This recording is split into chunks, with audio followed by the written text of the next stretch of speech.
Hah? Saya bahkan nggak pernah bosan di karir ini. Saya nggak pernah bosan, saya nggak pernah capek, saya nggak pernah jenuh di karir ini. Terus terang aja. Tapi maksudnya ada di Maindro mungkin punya pakemnya gitu. Kapan saya harus berhenti untuk menerima pekerjaan di saat kondisi yang Saya seperti seniman. apa? Tolong ini analogi ini ya. Saya seniman. Nafas seniman adalah karya. Saya akan berhenti ketika saya tidak bisa berkarya. Tapi anak-anak gimana Pak De? Sempat komplain nggak sih bapaknya kerja pulang malam, tengah malam terus? Enggak. Mereka dari kecil udah tahu, dari sebelum lahir saya udah seperti ini dan mereka amat tahu. Saya disupport kok sama anak. Manajer saya itu anak saya sendiri. Ya banyak hal saya disupport sama anak. Ini baik-baik banget. Jadi sebagainya itu. Nggak ada. Tapi dekat-dekat dengan karir saya ada. Jadi kayak anak saya yang pertama itu dia orang di advertising. Jadi dia biasa buat film, buat itu untuk iklan. Anak saya kedua selebgram. Ya, anak saya ketiga dia main band, dia ini dan dia orang yang sekolah di sinematografi dan broadcast. Jadi ya seperti itu gitu, agak dekat-dekat sih sebetulnya profesi mereka. Pak De, sekarang yang mau dikejar apa nih Pak De? Mau yang dikejar sekarang buat seorang Indro Warkop apa sih Pak De? Keinginannya? Saya dari dulu saya nggak punya apa ya, saya nggak pernah punya obsesi bahkan cita-cita saya aja udah lain dari waktu kecil. Yang saya ingin kejar adalah konsistensi saya di karir saya sebagai bentuk rasa terima kasih saya kepada karir saya dan sebagai bentuk rasa syukur saya kepada Tuhan yang telah memberikan saya profesi ini, karir ini, karena ini sama sekali nggak saya persiapkan. Tiba-tiba seperti kalau orang Jawa bilang tiban atau gift ya, seperti gift dari Tuhan kayak gitu. Dan saya harus mensyukuri ini sebagai tanda rasa syukur saya kepada Tuhan. Menjaganya gimana Pak De? Ya itu, menjaganya saya harus tetap bisa berkarya. Karena dengan berkarya berarti kalau manusia biasa bernafas. Dan nafas itu bisa diberikan hanya oleh Tuhan.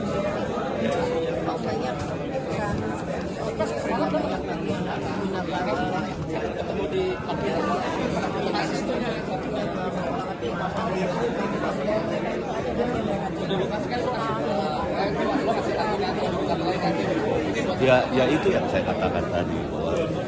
Saya dalam keadaan apapun saya mensyukuri nikmat Tuhan yang diberikan kepada saya. Termasuk nikmat bahwa saya masih bisa berkarya. Itu kan seperti manusia yang lain, nikmat masih diberikan kesempatan untuk bernafas kan kira-kira gitu. Analoginya kan itu. Ya itu sih, makanya dari tadi saya bilang saya terima kasih sekali ada di Warkop yang semuanya selalu dipikirkan. Bahkan kita riset untuk apapun, misalnya kami tiba-tiba masuk ke teater, kita coba di teater, kita riset dulu, teater siapa kira-kira kita bisa masuk sana. Ayo kita coba, kita belajar. Dan salah satu yang juga saya harus pikirkan terus bahwa ini nggak ada maestro, nggak ada tingkat kelulusan. Jadi kita selalu harus belajar. Itu yang salah.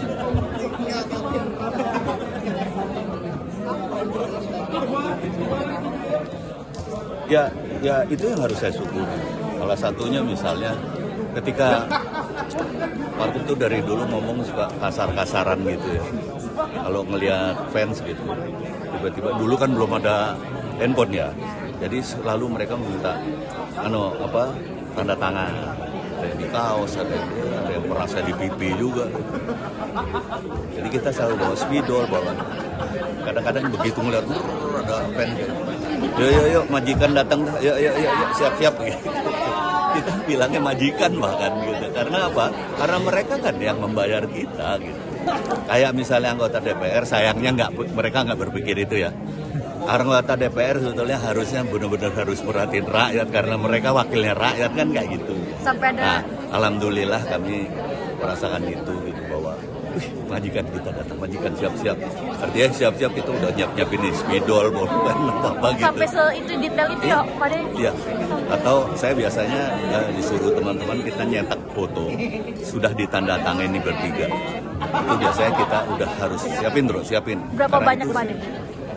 kita kalau nyetak sampai 5.000 kita kalau nyetak. Sampai keidean. Duit kita habis di situ. Sekarang bawa di tas bawa. oh, Tapi tetap kan udah nggak dipakai sekarang, Iya. semua orang motret, Iya. semua orang kayak gitu. Jadi sebetulnya lebih gampang, tapi lebih semua orang gitu. Karena semuanya pegang kamera kan.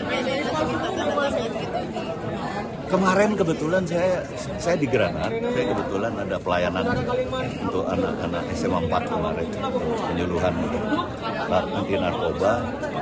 Masih tuh, mereka masih, cuman parahnya di dasi mereka, kan SMA tuh, di dasi mereka, di baju, ulang ngomong sama guru, kamu ngomong sama guru tuh, Pak saya punya 4 Pak, ini nanti nggak saya pakai.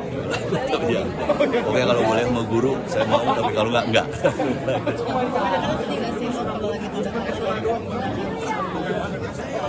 Ya iyalah, ya pasti. Kemarin saya juga bilang nih lo anak-anak kayak zaman dulu aja, nggak ada kamera saya bilang. Gitu. Oke. Terakhir dikit Pak De.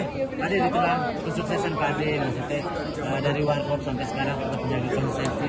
Tapi mungkin satu hal yang mungkin belum kita lihat itu Pak De di panggung politik. Kenapa mungkin Pak De alasannya? Saya kan tadi bilang, saya seniman. Seniman itu berbicara jujur. Saya nggak kepengen dijawab. Anda jawab politik jujur nggak? Tergantung. Munafik lo. tapi tawaran Pak De? Hitam putihnya gitu, politik. Hitam putihnya itu menang atau kalah. Walaupun dengan cara yang tidak benar. Seperti yang kemarin-kemarin ini. Gitu kan.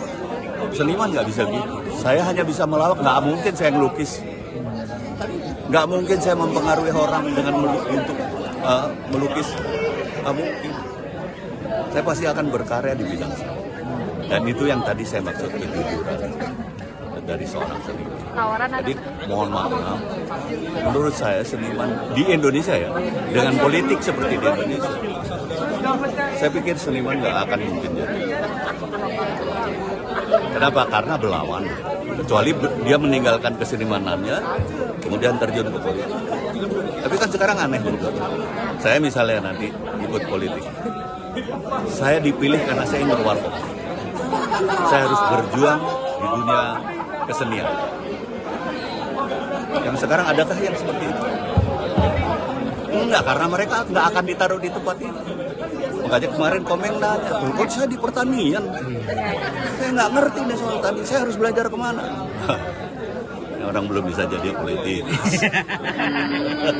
Tapi tawaran ada nggak sih Pak De selama ini? Mas, dari mulai dibayar tinggi sampai mau dibunuh dulu, zaman Orde Baru, kami alami itu. Gitu. Tapi alhamdulillah pelajaran dari kakak-kakak saya menyebabkan saya kekeh di kesenian. Pak De, makasih banyak, sehat-sehat Pak De. Amin Pak De. Amin. Doa kalian yang bikin saya bangga. Sehat.